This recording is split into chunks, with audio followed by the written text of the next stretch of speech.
بسم الله الرحمن الرحيم. صار 3 أيام الحمد لله حملة كبرى أطلقت لتبليط الحي العصري الجنوبي، ونشكر جهود السيد نائب بشرى الجبل قيسي والسيد محافظ صلاح الدين. أطلقت السلفة الأولية للمقاولين ولن يتوقف العمل، أوعدكم هذا كلام حسبوا عليه، طالما موجود السيد المحافظ والسيد النائب بشرى الجبل قيسي سوف يكون العمل متواصل ليلا ونهارا إن شاء الله. حاليا واقفين في الحي العصري الجنوبي. بعض الصفحات الإعلامية قبل 3 أيام تقول بأن هذه الشوارع هي ليس في بيجي، لا، نحن نراهن هذه مدرسة سلمى التغلبية وهذه مدرسة الرافعي. العمل في بيجي والعمل لن يتوقف الحمد لله ومستمرين. والله إن شاء الله المساحة تقريبا 3 كيلو لحد الآن وصلنا. الحي العصري الجنوبي بالكامل والحي العصري الشمالي بالكامل حاليا مقرر هو 10 كيلوات.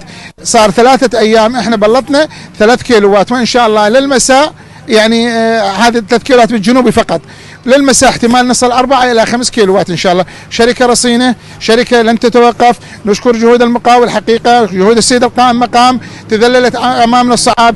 المواطن البيجاوي متعاون جدا جدا، يعني عندما شاهد التبليط الناس متعاونين معنا، ونشكر منبركم الإعلامي حقيقة مواصلين معنا وبدون توقف وتتصلون بنا ليلا ونهارا. ومرة أخرى نشكر جهود كل من ساندنا وكل من وقف معنا.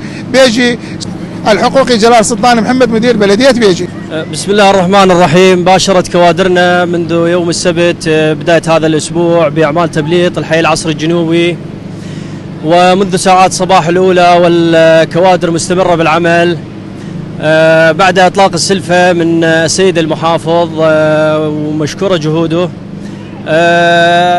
شركتنا هي شركة طريق الفهد اللي جاي تنفذ حاليا بالحي العصري الجنوبي، ومستمرين إن شاء الله بالعمل. واليوم إن شاء الله راح نختم المرحلة الأولى اللي هي تقريبا 3 كيلوات من ضمن شوارع الحي العصري، ومستمر العمل إن شاء الله. راح نفتح الشوارع الثانية بأعمال الأرصفة وأعمال التبليط إن شاء الله، والعمل مستمر بدون توقف إن شاء الله.